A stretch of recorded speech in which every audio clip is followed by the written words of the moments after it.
am as so as Kate said, I'm Emma Mulvany. I'm a holistic nutritionist, a personal trainer, and an online health coach. And my specialty is plant-based nutrition, which obviously we'll be talking a lot about tonight. And then I'll also be sharing with you in just a few moments a bit more about my personal journey and how I came here through my own health challenges and how that kind of led me to make a profession out of it. So let me share my screen with you. Hopefully everyone is seeing the slides here. So as the title suggests, A Beginner's Guide to Plant-Based Nutrition, we'll be focusing very much on the basics of plant-based nutrition tonight. So if you've heard about this kind of growing plant-based movement, if you're curious about it, thinking you'd like to bring more of the protective power of plants to your life and health, then you are definitely in the right place. But even if you're already familiar with plant-based nutrition, this will be a great refresher for you. And hopefully you'll learn some new strategies that can make implementing this lifestyle both easy and fun. So before we begin, as Kate said, there will be definitely time for Q&A at the end, but you can feel free to put your questions into the chat and I'll pause periodically to see if there are any we can address. Emma, before you get started, couple of people are letting us know that there's some some feedback coming, I think, from your mic. Oh, okay. All right, guys, hang tight. We're gonna work it out. Yeah.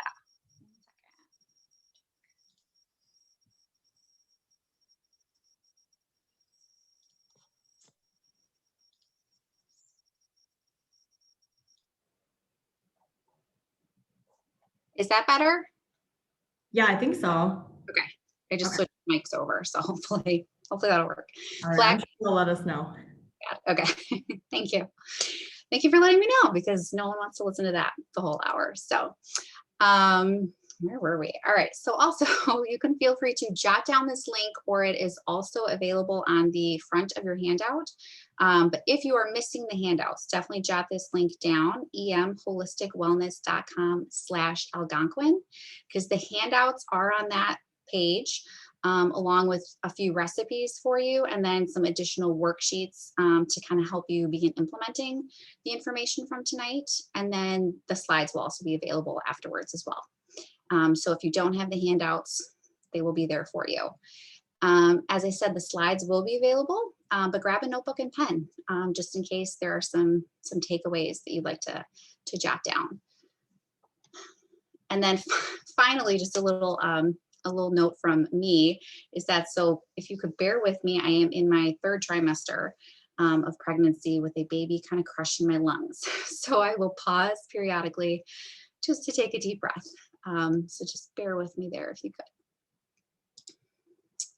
So tonight's objectives. So to frame our discussion tonight, we're actually going to start with just a brief overview of holistic nutrition and what a holistic approach can bring really to any health goal.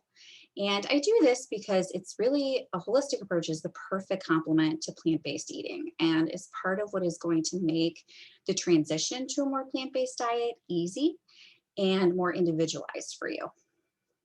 And then after that, we're just going to briefly share a little bit about my own experience with my health challenges, just to provide an example of how impactful both a holistic approach and plant-based nutrition can be. Then we'll talk about some of the benefits of plant-based nutrition and how this way of eating is the future of health and healthcare. And then we're going to jump into the good stuff. So how to implement. This is where we'll spend most of our time. And then this is also where most of your handouts are going to come in. So if you do have those PDF handouts, you can follow along as we discuss them. And then finally, we'll wrap up by talking about how you can really weave together a holistic approach with the plant-based nutrition for a very sustainable lifestyle and a health plan that then is very unique to you. Just checking here. Okay. All right, so holistic nutrition, what is it? That is usually one of the first questions I get. And so in its most simple terms, a holistic approach to anything essentially is really that mind, body, soul approach. So it considers your whole being in the context of your whole life. So pretty simple. But in the context of holistic nutrition, there are a couple things to understand. And so the first is the understanding that our bodies are comprised of intimately interconnecting systems that, given an ideal environment, they really work harmoniously to keep us healthy and vibrant. And so we're always striving for that homeostasis and balance that's really just natural for our bodies. And so health really is our default state if we provide the right conditions. And so that's where the plant-based nutrition comes in, perfectly complementing kind of that ideal environment. But it's when we detour from that ideal environment that disease occurs. And I don't just mean disease like heart disease and diabetes and others, but dis-ease, really just like not feeling well, not having the energy that you'd like, not having the vitality and kind of just the oomph that you'd like to have throughout your day. And so when we view the body as a whole, it also means seeing that a symptom or disease is rarely caused by just one factor. So there are usually multiple reasons why we're not feeling our best and why disease occurs. And so with a holistic approach, you can really start to tease out what some of those factors are that are keeping you from feeling your best. Another part of holistic nutrition is that health, just like disease, doesn't happen in isolation. So a holistic approach to nutrition is really going to support you with a process that looks at your home environment, your daily routine, your support network, work, family life, any stressors that you have, as well as your hobbies and the things that you're doing to experience joy in your life. And so we're really looking at any factor that can impact your ability to be well, essentially. And so this really goes beyond the symptoms approach of kind of our current healthcare and view of self-care, and supports the whole person with a desire to get to the root cause, not only of illness, but to wellness as well.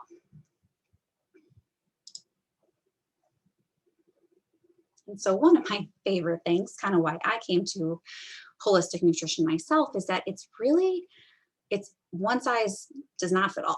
It's incredibly individualistic. And a holistic view is also just very different. It's a different way of thinking about your well-being that is in contrast to what is taught in our mainstream culture, especially in regards to health and wellness. So we're conditioned, I believe, early on to look outside ourselves for the solutions, the programs, the answers, the quick fixes to what ails us, when really the answers lie within our own body's wisdom, in our intuition, and even just in our own individual chemistry and how we process food and how we process stress. And so our bodies are incredibly wise. They are incredibly unique. And they're sending us messages every day, letting us know what's working, what's not. And we've really just lost touch with that connection. And I believe the ability to interpret the messages that our body is sending. And the longer we ignore those messages, the stronger they have to get our attention. And so that's what's leading to then pain and illness, is those messages have to get stronger and stronger if we keep ignoring them.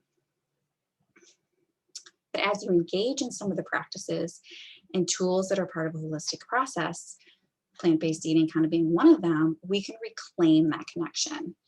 And we can reclaim it through a mindset of adaptability. And that mindset of adaptability opens you up then to solutions that you may not have seen if you were following a more strict diet or program. Another part of holistic nutrition that I just love is that when life happens, you can also then adjust your practices and you can adjust your strategies without losing progress or feeling guilty or kind of feeling like that falling off the wagon feeling, which can be defeating and can make you stop trying. And it's also just a very positive approach. And I can't emphasize this enough, that a holistic approach is really rooted in kindness and nourishment and nurturing yourself. And we know that when we approach goals with flexibility and kindness to ourselves, we're more likely to stick with our plans and we're more likely to feel connected to our goals and to stick with them, which is leading to more long-term success. Therefore, better long-term health as well. And so I'll just pause here briefly just to check the chat. Any questions? Just the background noise. Okay. Sounds like audio is good so far. All right. So we won't spend a ton of time here. My history of body issues is lengthy, so I will spare you most of the details. But essentially, I was just, the kid who struggled in PE class, as a young girl, constantly comparing my body to my peers, which eventually led to letting my weight be the defining feature of my identity, really throughout my teens and 20s. And so along with that, comes kind of patterns of disordered eating, diagnosis of major depression, which led to antidepressants, and then just a few different kind of muddied diagnoses, fibromyalgia, digestive issues, migraines, essentially just for the majority of my life, just never felt well. And never had anything to kind of pinpoint and say, oh, that's what's causing me not to be well. I couldn't find that one thing that I was looking for that was going to kind of solve all my problems. So it's kind of just generally miserable for a while. And then I was about 25, still super young, but I was planning my wedding, planning for a family, planning my future, and really just wondering what kind of life it was going to be if I continued on the path I was on. Would I eventually just be a burden to my husband and future children? And there were days that I thought, this is just me. It must be genetic. It's something outside of my control, or it must be something that I'm, inherently doing wrong. But despite all that, despite all the kind of negative thoughts around it, I continued to push and to feel like there had to be a better way. There had to be a way for me to feel well, and that there had to be a way for me to enjoy life, especially, so young. And so just by sheer fate, I was exposed to a holistic approach to wellness via a psychologist that was also a dietitian. And so I continue to be incredibly grateful to her, because she was the first to help me see that my struggles with my mental health were very much related to my physical health. And she helped me discover that focusing on my overall health, really looking at that mind, body, and soul, that's when I would increase my well-being and my quality of life. And she was absolutely right. So with a lifestyle and a way of eating that's more aligned with my natural way of being, one that's nourishing, nurturing, kind, I was able to reclaim that connection that I spoke about earlier that I had never known before, but I always just kind of intuitively knew that it was possible. And so with that connection came then freedom from the symptoms I was experiencing, freedom from the antidepressants, and really a healing of not only my relationship to food, but my body. All those things that I was struggling with physically, the digestive issues, everything else went away. And so now I'm really on a mission to help others to achieve their unique vision of health, because I do believe that it is so different for everyone, not only the outcome that you're seeking, but also the path to get you there. And so now I've talked enough about how plant-based nutrition has supported me. Let's talk about how it's going to support you. All right, so why is plant-based nutrition gaining so much momentum in the mainstream? It's everywhere. Celebrities are talking about it. It's on the news. It's the focus of, some politics. The mainstream media, though, is really just catching up to what nutritional scientists have known for decades, and that's that a plant-based diet is the most supportive of long-term health. And so medical practice in the mainstream knowledge base generally operates about 15 to 20 years behind the research.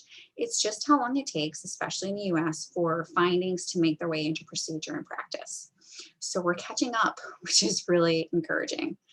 I just want to pause here for a moment to say that I use the term whole food plant-based rather than, vegan or another variation, because it focuses on what you do eat rather than what you don't.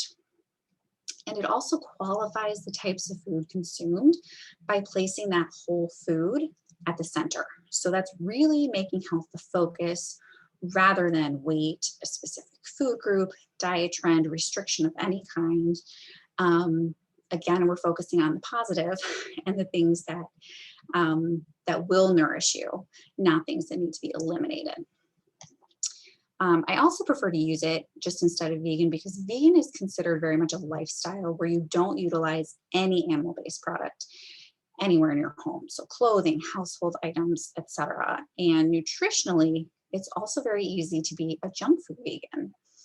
I could eat Cheetos and Diet Coke all day long and still be vegan. But from a professional standpoint, health is always going to be my ultimate focus. And so from a health perspective, we want to look at the foods that you should include in your diet in order to benefit your long-term health. So whole food plant-based is generally accepted to mean by professionals a diet that is 80% or more whole plant-based foods. And that's due to the fact that 80% or more whole plant-based foods is what is shown to have the greatest impact on overall and long-term health, according to the research. So that does mean that the other 20% is to your discretion. It could be processed foods. It could include animal products. It doesn't have to mean vegan. So it can really mean kind of whatever you want it to mean. But the big takeaway there is that it implies a large plant focus. And we'll talk about in a minute why that's so important. Whole food plant-based nutrition also allows for a lot of individuality. And so this is where that holistic piece kind of comes back in, is that we know that not everybody's body responds to food and to the environment the same way. And so with a whole food plant-based diet, you have a lot of flexibility to find a balance of foods that works for your body, for your gut, your specific energy, your taste preferences. It's not a strict list of foods that you can and can't eat. And you'll see as we make our way through, I will spend all my time talking about what to eat rather than what to eliminate. And so what are some of the benefits that you could experience from eating this way? We'll be quick here, just because I don't want to dig too much kind of into the science tonight, but with a plant-centered diet, we can reverse or improve chronic illnesses and conditions. So we can reverse heart disease, we can reverse diabetes, we can improve and prevent Alzheimer's and other neurodegenerative diseases.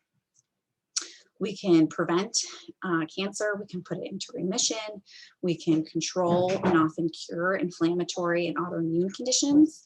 Autoimmune conditions are actually wildly responsive to nutritional changes because they are largely caused by nutritional and environmental factors. You can also positively impact your mental health due to the significant connection between our gut and our mood and the gut-brain axis. It's also a very sustainable and satisfying lifestyle. So a whole food plant-based diet is one that is nutritionally satisfying to your body, really eliminating cravings and feelings of toxic hunger. And this is due in large part to the fiber content and to the fact that within the plant-based world, you can eat almost unlimited quantities, just according to what your body is telling you that it needs. And so when you meet your body's nutritional needs with food sources that it is designed to utilize effectively and efficiently, you also reset your hunger cues and your taste buds. And so there's an abundance of foods and flavors available. And especially now that the internet has blown up with plant-based food bloggers, and just so many people, experimenting with plant-based foods, it's a delicious way to eat as well, making it much more sustainable than maybe previous vegan diets where, we think of just tofu and mung beans and, maybe alternative type foods that people didn't know about. I mean, now it's just a very accessible and delicious way to eat as well. And I cannot move on to the next slide without mentioning the environmental impact. So animal agriculture and practices are really an immense drain, not only on our planet's resources, but also economically very expensive. And it is also the cause of lots of toxic compounds in our environment. And so there's a very strong interplay that we will not have time to discuss tonight. But just with the connections to healthcare, pharmaceuticals, government regulation, insurance, the processed and animal food industry is wrapped up in a very tight and complex web of economic and resource draining systems. And so the more plant-based we can be, the more our planet will win, the animals will win. It's kind of just a win-win-win for everybody. Okay, so why? Why is it so beneficial and why do our bodies love this? We'll keep this brief. So there are a few key reasons for the power of this diet. This is in no way an exhaustive list. But number one is nutrient density. And it's a term really to keep in the front of your mind as you take on this transition. Nutrient density refers to the amount of vitamins, minerals, beneficial compounds, just kind of, nutrients that a food contains in relation to its caloric content and weight. All plant foods contain a very high ratio of nutrients compared to their calories. And so the higher the nutritional content and the lower the caloric content, the more beneficial the food is going to be for you. However, this is not a diet where we're counting calories, trying to keep caloric consumption as low as possible. Really, the emphasis here is on trying to get the most nutrient bang for your buck in order to support your body's optimal functioning. Two of those beneficial compounds are phytonutrients and antioxidants. Phytonutrients are what plants produce in order to protect themselves from disease. And we now know, thanks to recent research, that those phytonutrients then have the same protective benefit to us. And so you'll hear me say probably a couple times the protective power of plants. And that's what it refers to, is this ability for our bodies to use the same mechanisms and phytonutrients that plants use to protect themselves, to protect ourselves from disease. Antioxidants, definitely more well-known as the compounds that protect us against inflammation, which some phytonutrients do as well. But they also protect against aging, which is caused by DNA and cell damage. So these are a critical component to the health of plant-based foods as well. And then finally, the king, fiber. Fiber is really the key to the benefits of plant-based nutrition because it is what helps keep our digestive system in balance. And digestion is what impacts our immune system, since more than 70% of our immune system lies within our gut. And it really benefits every other system of the body. It helps with feelings of satiety, as you probably know, and it helps with efficient transport of nutrients to our cells. This is key because it is what aids then every system of our body. If we are able to quickly and efficiently get nutrients to our cells, then they can go out and do their job more efficiently and more optimally. And so it also aids in blood sugar balance, managing weight. The list really goes on and on for what fiber can do for us. So it's not to be understated. All right, so now let's talk food. Why you're probably here tonight is to figure out how to do this. What does a day of plant-based eating look like? That's what we're going to talk about now. So there are 7 main food groups that comprise a plant-based diet, and we'll discuss now with the help of your plant-based guide handout, if you have that. So we're going to be starting on page 2, the plant-based guide. Just move mine over. Okay, so I'm not going to read through the entire handout, but we are going to discuss why these foods are so important, the general serving recommendations, and then kind of my favorite ways to incorporate these throughout your day. So these serving sizes that are on the handout are general recommendations. So they are what is found to work, for the general population if we were talking about an 80% plant-based diet. However, this can vary a lot depending on your health, if you have specific conditions that you are looking to address, your goals, your preferences, if you have any food intolerances or sensitivities, that's more so going to impact the sources that you're looking at on the sheet. And really just know that as you include these foods and quantities in your diet, your body is your guide. Some people report that the recommendations, listed here are too much. It's just too filling. It's too much food. They can't eat it. And usually that's due to the fiber content that they're just not used to. But if you find that you're struggling to consume as much, scale back, listen to your body's cues, and stop when you're full. These are just general guidelines, and we're really aiming for progress, not perfection. Also, just to note that the food's sources column is not exhaustive. It's really, the foods included there are just to show variety of nutrients and really what's common in most grocery stores. So if I left off your favorite food, don't worry that it's not nutrient dense. If it fits into the category of green, vegetable, fruit, grain, beans, nuts, or seeds, you're good. Also, one more thing before I hop in is that on the sheet, so I put these in order of importance and impact to your health. So if you're looking to start slow and just kind of start adding in a little bit, I would prioritize from the top down, starting with greens. And you'll hear why in just a second. Okay, so let's start with greens. So greens are the healthiest food on the planet. And I don't say that lightly. They're the most nutritious per calorie. I'm sorry, they have the most nutrition per calorie. They provide the strongest protection against chronic disease with a 20% reduction in risk for heart attacks and strokes per daily serving. So if you're going to do anything, have greens, have your greens. Servings of greens would be about 2. This is a minimum. So 2 would get you, great benefit. And then anything that you eat after that is just more of that nutrient bang for your buck. My favorite way to get my 2 servings or more of greens in a day is via a smoothie in the morning.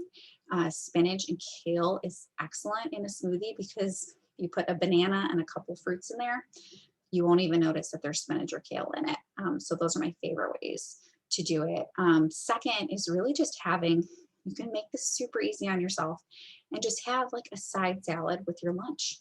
1 cup of spinach, spring greens, arugula, kind of whatever you like. And you've got your 2 servings right there. So it can be pretty simple. But of course, if you like to be more fancy and like to be more, if you're more culinary minded, you could, look for other recipes and ways to incorporate it online now. Next, we have our more fibrous vegetables and root vegetables. So they decrease inflammation. They provide a diverse supply of phytonutrients and antioxidants, vitamins and minerals, as we've talked about.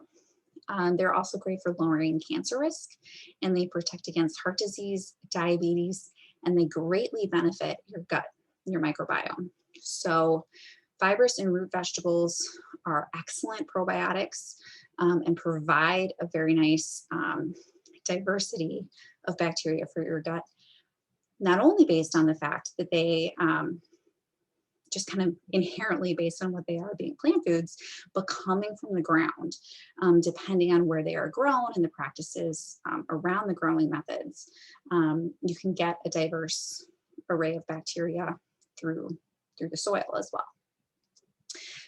So you're looking for about 3 servings, which can be half a cup raw. If you could make 1 or 2 of these servings cruciferous, that would be great. It would greatly benefit you. To get more veg into your day, again, you could have a salad, that's super easy. But one of my favorite ways is to make what people are calling Buddha bowls, grain bowls, kind of where you can roast up a couple different vegetables and have them in a bowl with some grains. And usually there's like a little sauce or something you can put on there. That's one of my favorite ways to get my vegetables in.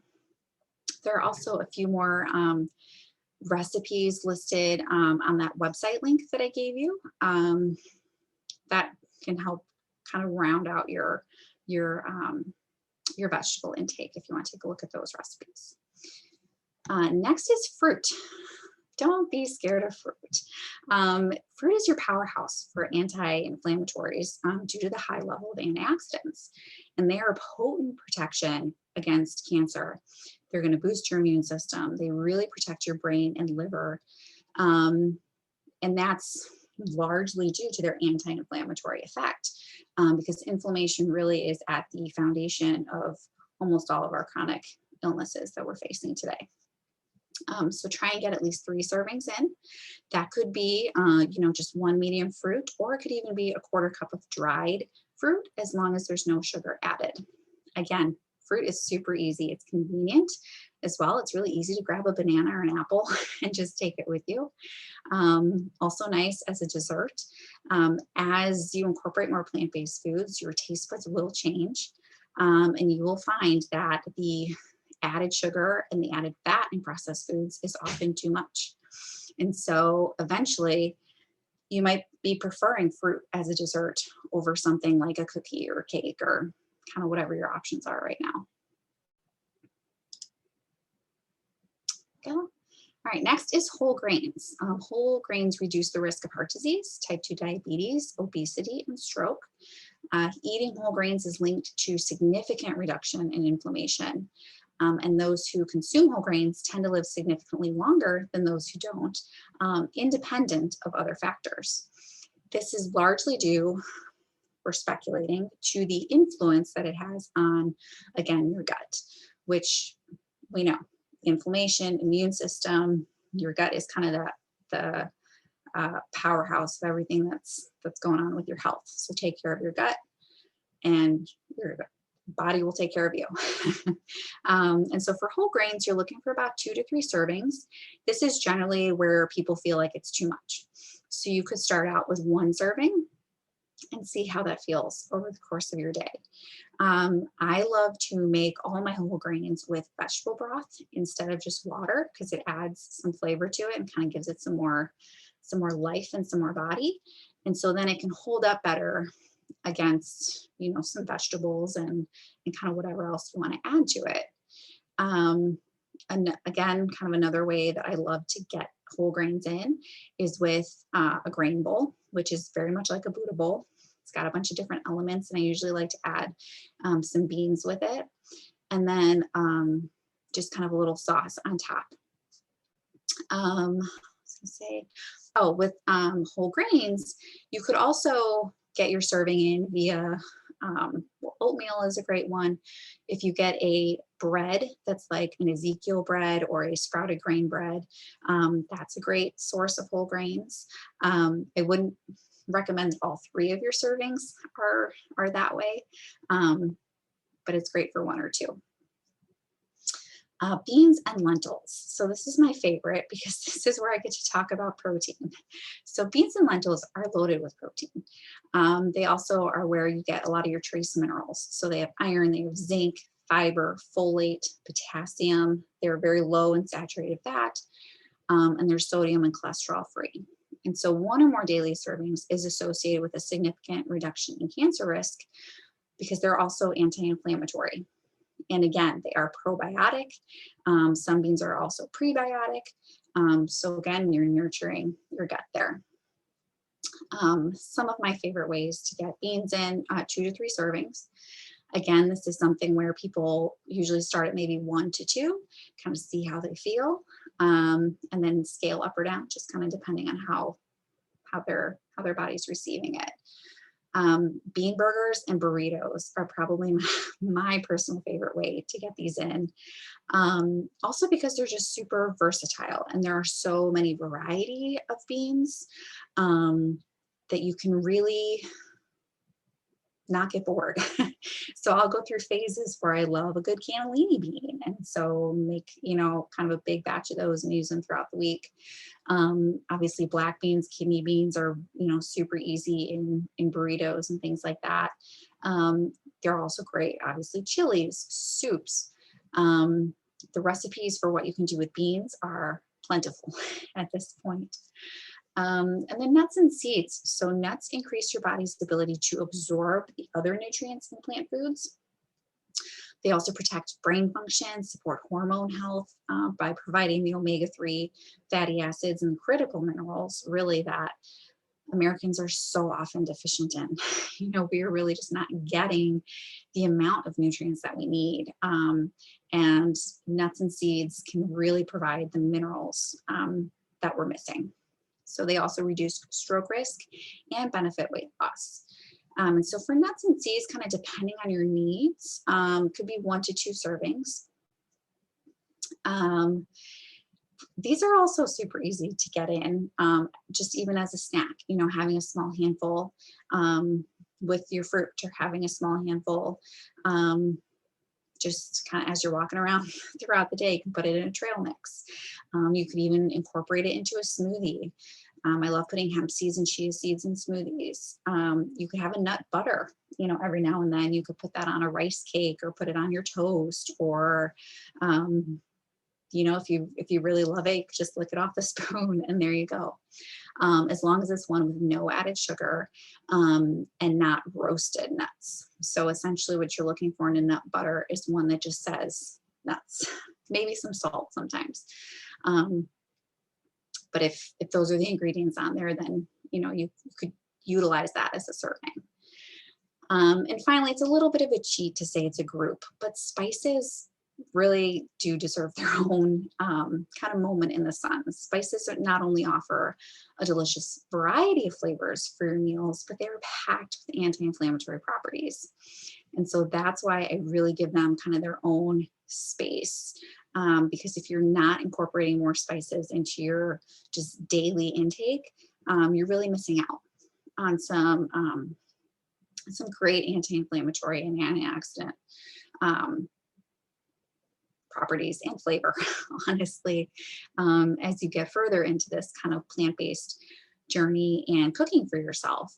You're going to be kind of using your whole spice cabinet, which is great. And so sometimes I like to just put a dash in smoothies. You can put it in oatmeal, you know, on your vegetables, in your grain bowl. I mean, spices can really go everywhere. As far as the sources on the plant-based handout, I did list them in order of anti-inflammatory and antioxidant power.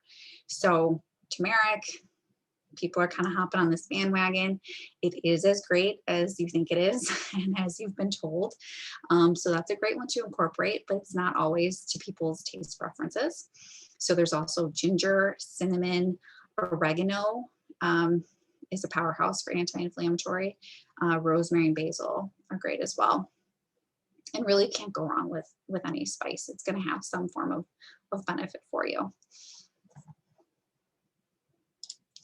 So now let's hop over to strategies for implementing. So now you know these servings, you know kind of the foods that you would be incorporating. How do you go about doing it? So this is where we're going to probably hop into about page 3, or start with page 3 on your handouts. This is simple swaps. So these are my kind of super easy tips if you're new to plant-based eating and looking to make lasting changes. So this first strategy works to shift your mindset away from the restrictive diet style mindset most of us have, and really turning toward a more nurturing and nourishing one that puts health at the center. And so add before you subtract. While what we consume on the standard American diet holds, you know, kind of a large share of the blame for our chronic health crisis, what we're not eating also has a heavy hand. And so before you go eliminating all your favorite foods, start by adding in the protective fibrous foods that are going to make crowding out the higher fat or processed foods easier. So between the fiber content, the nutritional satisfaction that your body's going to feel, you're naturally going to start pushing out processed foods aside in favor for the foods that satisfy you. And so there's no need to focus too much on elimination or thinking that you're going to feel deprived. If you instead focus on, you know, adding in these good and protective foods, elimination just kind of naturally happens. And so there simply won't be as much room for junk food at the end of the day. Your taste buds are going to change to the point where the added sugar and fat, as I mentioned, in the processed foods just won't be as appealing anymore.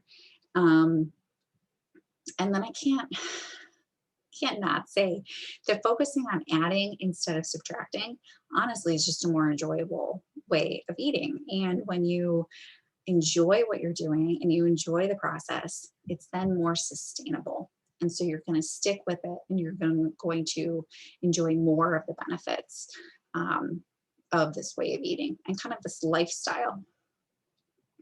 So one way to start adding before you subtract is to approach every meal asking, how can I make it better? How can I elevate the nutrient content of this meal? And so on that page 3, the simple swaps, I offer a few suggestions for how you can do that. So the first thing, don't overcomplicate it and keep it simple. But when you approach your meal, just see, can I add more vegetables? Can I add a salad to the side of it? Can I heat up a bag of frozen vegetables? Frozen is just as good as fresh. Is there anywhere in the recipe that you could just bulk up more vegetables? If you're making a soup, can you add in some more? If you're making a chili, can you add in some more? You don't need to make it hard on yourself. Don't re-engineer everything. And then second, could you swap out dairy for any non-dairy substitutes? A nut milk, a vegan version of butter, kind of just some of the simple swaps also that I have in the second section down there. You know, using different foods in order to kind of substitute what dairy would be bringing. Can you remove oil? Almost all the time, the answer is yes. Oil is used in a lot of recipes that don't need it, and that you wouldn't even notice if it were gone. In baking, can you swap out eggs for a flax egg? There's instructions there for how to do it. Can you swap out anything white for a whole grain? And then can you just remove or swap out either white refined sugars or artificial sweeteners for something more natural? So things like maple syrup, honey, if you're not vegan, fruit purees, applesauce, things like that can really work as nice natural sweeteners for you. And so those are just some of the ways in which you can elevate the nutrient density of your meal without needing to really subtract anything or re-engineer your recipe. You're just looking to add in kind of on top of what's already there. Second is eating in season, or third is eating in season. So I also have a list in the handouts. Let's see what page that is. Page 8. So in season produce, if you eat in season, first, it's cheaper. What is plentiful in the season is going to have a lower price tag. And then the foods that are at their highest nutritional peak when you eat them in season. So you're getting the most benefit from these foods at the time that they are meant to be harvested. You're also getting then a variety over the course of the year. So while I love variety, I love when people can eat as many different things as they can every day or every week. I mean, sometimes that can just feel too overwhelming and it can feel too micromanagey. So if you're just thinking about getting a variety of nutrients over the course of the month, over the course of the season, even over the course of the year, as long as there is variety kind of somewhere in your diet, you're going to benefit from the variety of nutrients and protection that you can get over the course of the year if you eat in season. One of the easiest ways to know if a food is in season without this list, if you don't want to carry it with you to the store, is one, to look for the things that are on sale. And two is to look at the color of the food. If it is a very rich, vibrant color, then it has more phytonutrients and it's going to be more likely to be at its nutritional peak, because color is what signifies to us nutrient density. And so if you can get a variety of colors in your diet and very rich colors, you are getting more nutritional bang for your buck there. And then you also want to read the ingredients labels then on foods that you're buying that aren't produce, that aren't whole foods. When you pick up any packaged food, don't even read the front. Don't look at the front. Don't read the nutritional claims. Go immediately to the ingredients label, because everything else on the packaging is not regulated. They can say whatever they want. There are tons of terms that we can use and manipulate in order to make something sound healthier than it is. But what's really going to give us the information that we want is the ingredients label. And so when you're looking at the ingredients label, you're looking for, this is super simple, just things that you recognize. A list that looks more like a recipe than it does a chemistry experiment. Or, you know, looking for something that you could replicate at home if you wanted to, where it looks more like, oh, I have most of these ingredients at home. That's something that I could make. You know, maybe you need the convenience of whatever that food is, but if you're recognizing everything as something that you already have, that's more likely to not have those kind of, I don't want to say harmful, but not beneficial ingredients to it. You're also ideally looking for something that has 5 ingredients or less.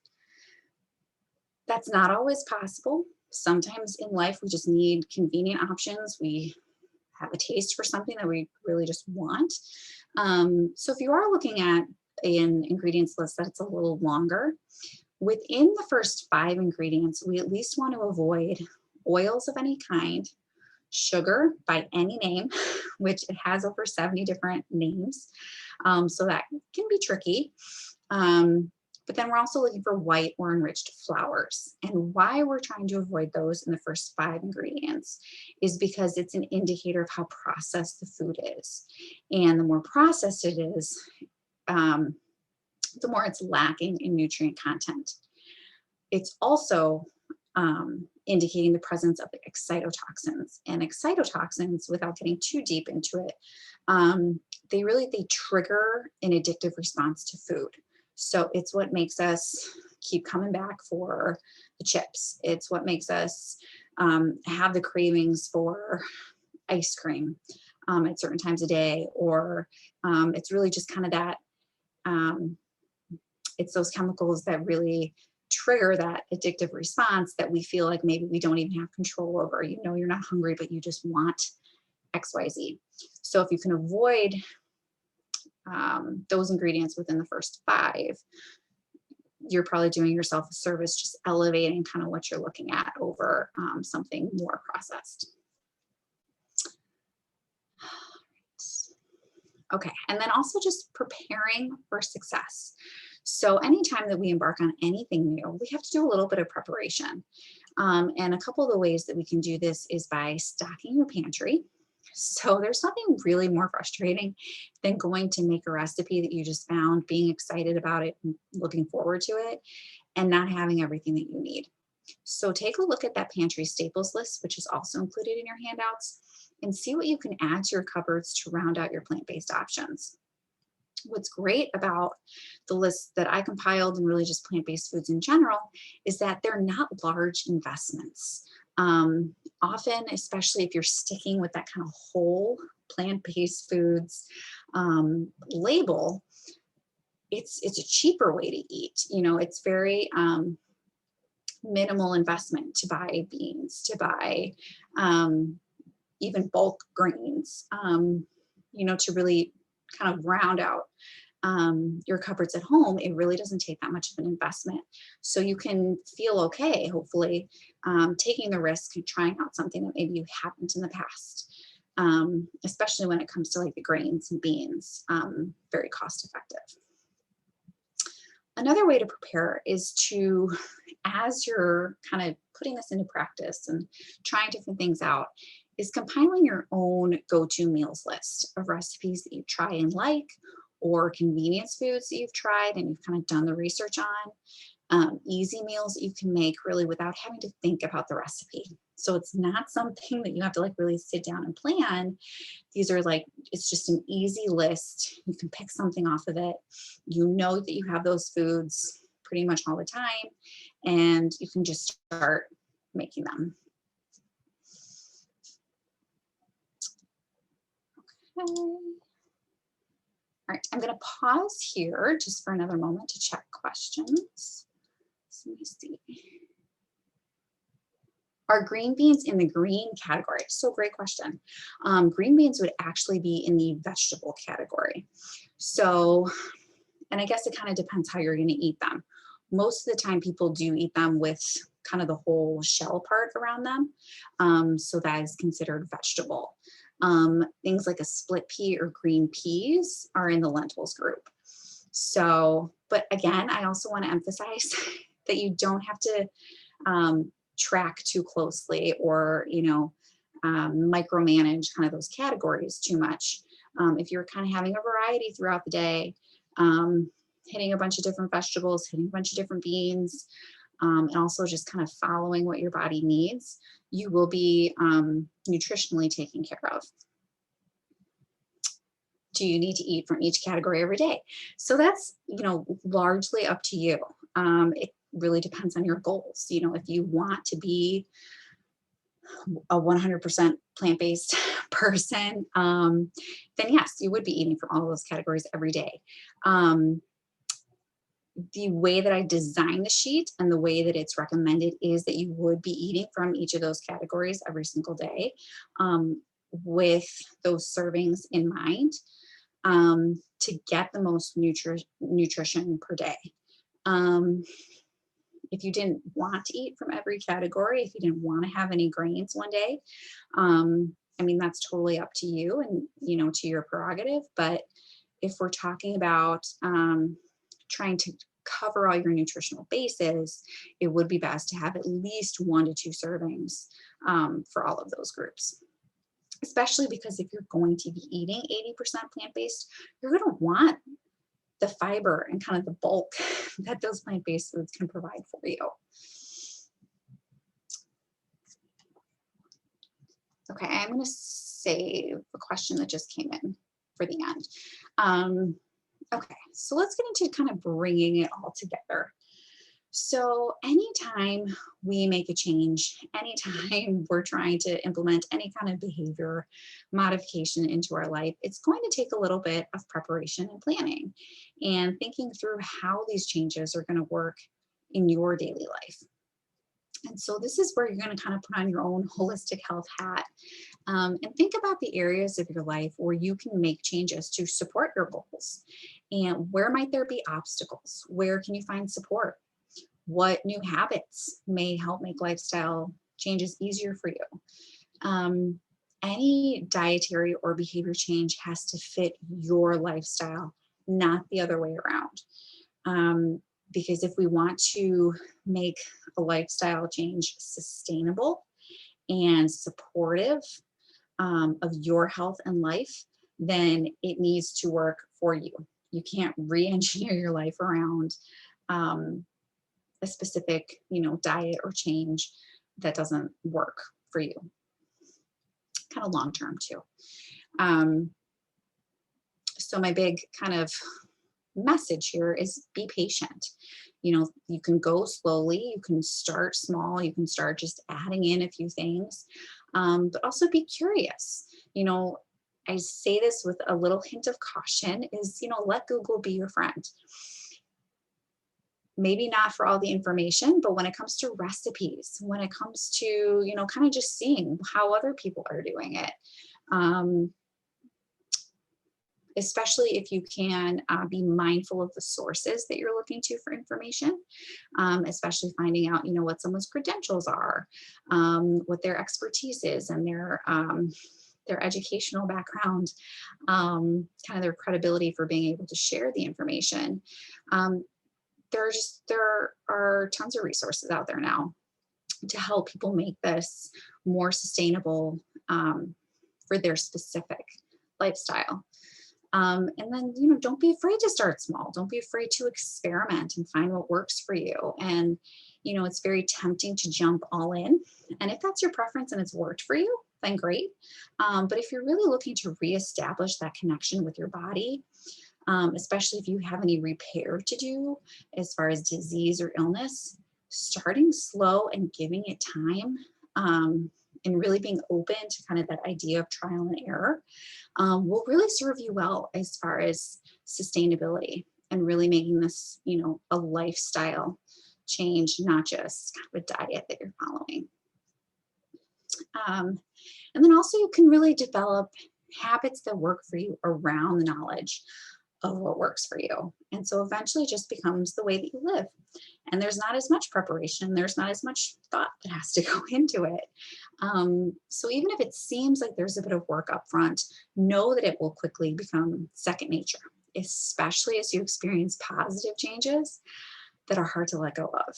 You know, 94% of people that embark on a whole food plant-based diet never go back to the way that they were eating before, because the results and the positive experiences are just so strong that the desire to go back to the way they were is just not there. So take comfort in knowing that, you know, even at first, if it seems like it's kind of a rocky road, um, there will be positive experiences, and health, you know, vibrant health really to look forward to. Just want to see if there's anything else here I want to say. Yeah, come to the next one. So I've also created a few resources to guide you in thinking about how you can adapt this lifestyle to your current life. They are available on my website with the handouts and the slides at the link that's listed here on the right. So take advantage of those, because they can help you kind of in your thought process and creating kind of a thoughtful approach to how this can be a sustainable lifestyle for you. And then also, if you're interested in kind of the more science and the evidence behind all of this, I also have a page, emholisticwellness.com/trusted-resources, where I have vetted the resources for their financial interests, their credibility, and provide them here for you. So they are a good resource for you if you would like more of that kind of scientific and evidence-based information behind this. All right, so now let's get to some more questions. Let's see. Okay, so are there vitamins or supplements you would need to take because you're no longer eating meat? There is one that is, I wouldn't say like critical, but it's necessary because we don't get it from our food, is B12. And there's speculation as to why we don't get it anymore, because we used to see it in our diets about 100 plus years ago. So supplementing with B12 would be recommended. B12 can be found in nutritional yeast. If you know what that is, you'll see it in a lot of recipes if you haven't started looking up plant-based or vegan recipes yet. But it doesn't usually offer enough for what we need. So we need about 2.5 micrograms per day. But any supplement out there is going to have at least 50 micrograms. So if you take a multivitamin, if you take any other form of B12 supplement, you will be getting enough. I do have one note though, when it comes to supplements, is that they should be just that. They should not be a replacement for nutrition that you could be getting from whole food sources. There are a couple of reasons for this, but one of them, you want to make sure that you investigate the source, the brand that you're purchasing, because there's no regulation around them, which isn't always a bad thing. But when it comes to something that you're putting in your body potentially on a daily basis, you want to know that it's coming from a pure source and that it's going to be effective, especially because supplements can be expensive. So before you're investing money into it, and your health, you know, kind of do that investigation to the brand. And then also, second thing to note is what's called the isolation effect. So if there is something that you can get from a whole food source, that's going to be preferred, because what happens when we isolate something like a vitamin or a mineral from its whole food source down to a pill, it's not as effective. And so it's kind of the concept of the whole being greater than the sum of its parts, that there are other nutrients and things within the plant food or within the whole food that help our bodies to utilize that nutrient more effectively and efficiently. And when we isolate it, we see that it's just not as effective. So that's huge when it comes to omega-3s and vitamin C, unfortunately. So when you can, whole food is better. If you need to supplement, sure, know your source. Okay. Does plant-based eating affect rheumatic or arthritic conditions? This is a great question. So being having their base in inflammatory condition and autoimmune conditions, yes, plant-based eating would have a wonderfully positive effect for rheumatic and arthritic conditions, because it's decreasing the inflammation, which is really the primary reason for why it would be so beneficial. It also is supportive of that. Oh my gosh, my pregnancy brain is going to get me. Oh my goodness, it's going to get me today. The fluid that helps, oh my goodness, that helps keep your joints limber and moving. I'm sorry, my pregnancy brain is taking the word away from me, but yes, short answer, yes, plant-based would have a wonderfully positive effect for rheumatic and arthritic conditions, and anything autoimmune, inflammatory, definitely beneficial.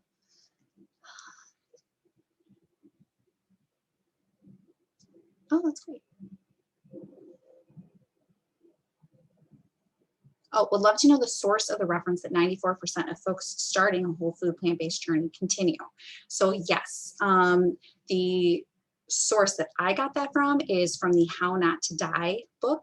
It's written by Dr. Michael Greger, who is a major whole food plant-based physician advocate. He has a fantastic website that is great for consumers. It is completely volunteer run, no affiliation with any form of, food industry, anybody. It's completely independent. It's called nutritionfacts.org. And it's fantastic because what he does is he reviews every published article, every published study touching nutrition, and boils it down really into these really nice, like 5 to 7 minute videos. And so it's a really great source of independent information. And as far as his source for that, I would have to look and see what it is. But if you are interested in knowing the exact source, please just send me an email, and I'd be happy to tell you exactly what the root source is of that statistic. Good job questioning, because I love skeptics. Do you have any suggestions to reduce gassiness with certain vegetables and beans? Yeah, so it depends kind of on exactly what vegetables and beans they would be. One thing that I say with beans is if you experience gassiness, one is to start with smaller serving sizes, and slowly increase your weight just because of how fibrous they are. Second is to break them down a little bit first. So something like a bean burger, if you can mash up the beans a little bit, or even really with any beans that you're going to be eating, if the recipe is okay with it, is to break down the skins of the beans first. Just depending on your microbiome, kind of doing that first step of breaking down and digesting for you kind of benefits your digestion, because it's less work that it has to do. And then over time, as you move toward a more plant-based diet, your microbiome is going to be adjusting with different enzymes and microbes that are going to help to break down those foods for you. So at first it may be a little difficult, and you may have to do a little bit of work to figure out what works for you, as far as if you need to break it down or if you need to have a smaller serving size initially. But your body will adapt, and that's a little bit where that trial and error comes in to find out what works best for you. What additional books would you recommend? Rip Esselstyn, Forks Over Knives. Yep. So that webpage that I mentioned, the Trusted Resources, it's got all my favorites on there. But I have a lot of favorites, a couple, just as I'm looking right now. So How Not to Die. It sounds pessimistic, but it's really a very hopeful book. It's a meaty book, pun intended, because it's 600-700 pages.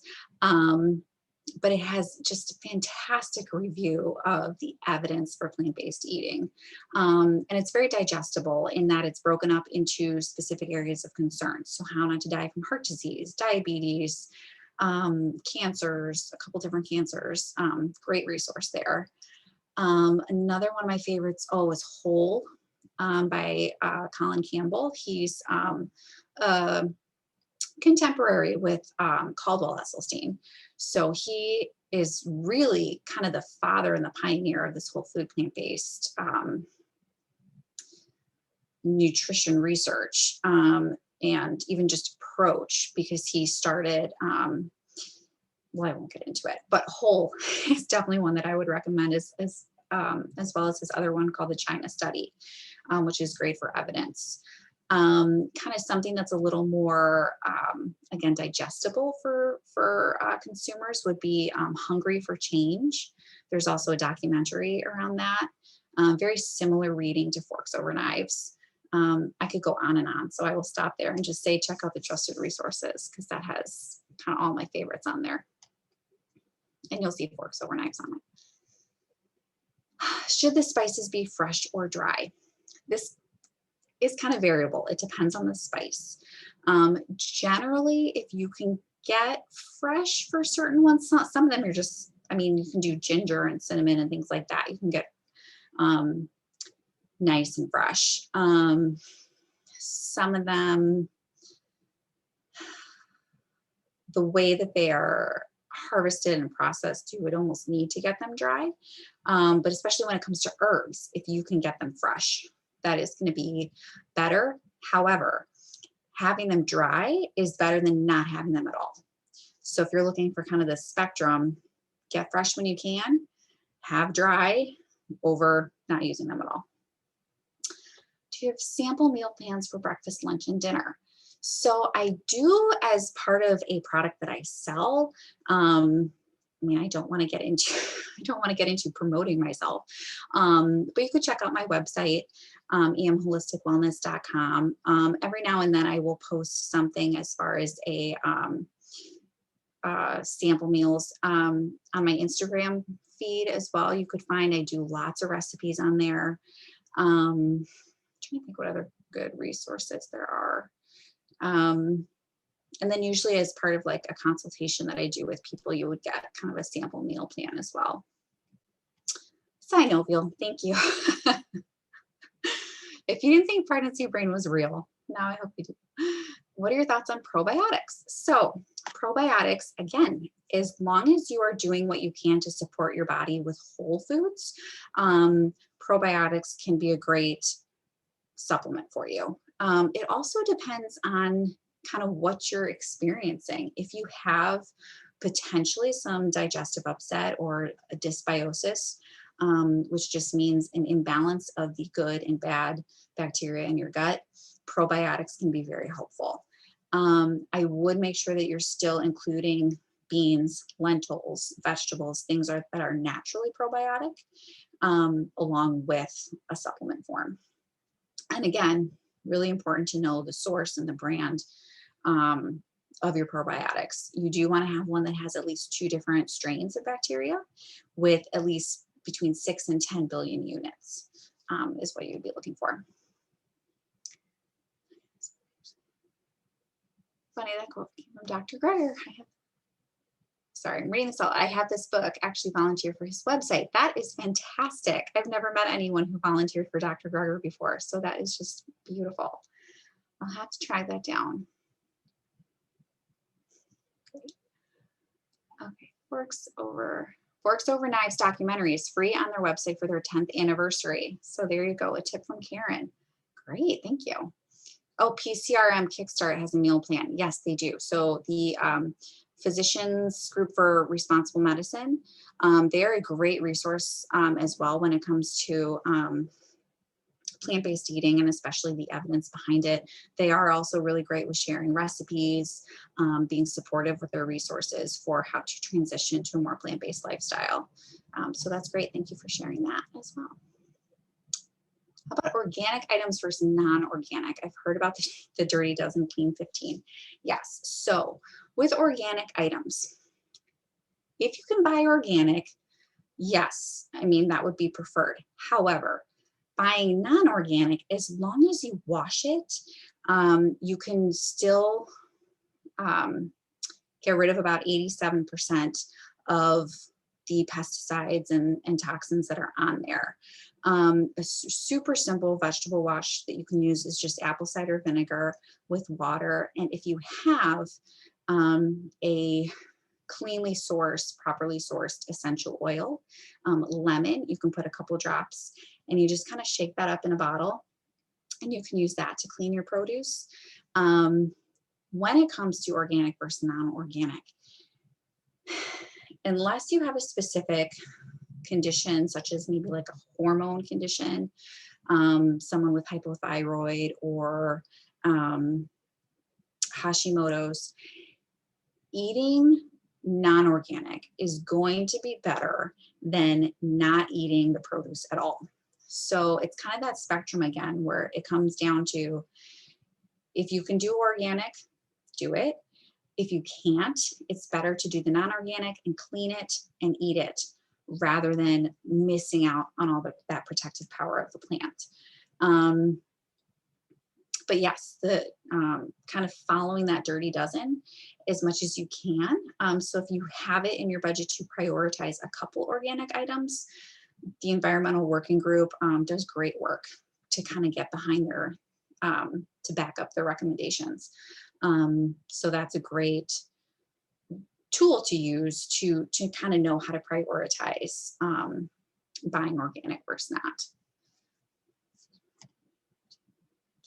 Okay, well, that is the last question I see. So unless I missed any, you know, as always happens, if questions come up later, I am more than happy to address any questions via email, even a phone call. I love nutrition. I can talk about it forever, so I am never bothered by questions.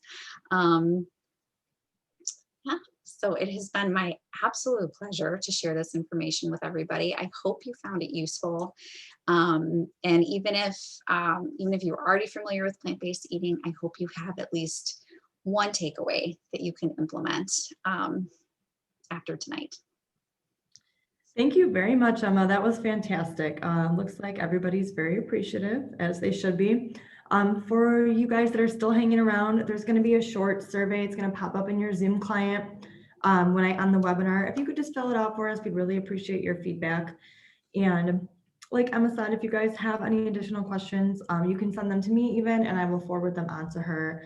And I will make sure and resend out that handout too, so you guys have all of that information. Thank you so much. Great. Thank you so much. Have a good night, everybody.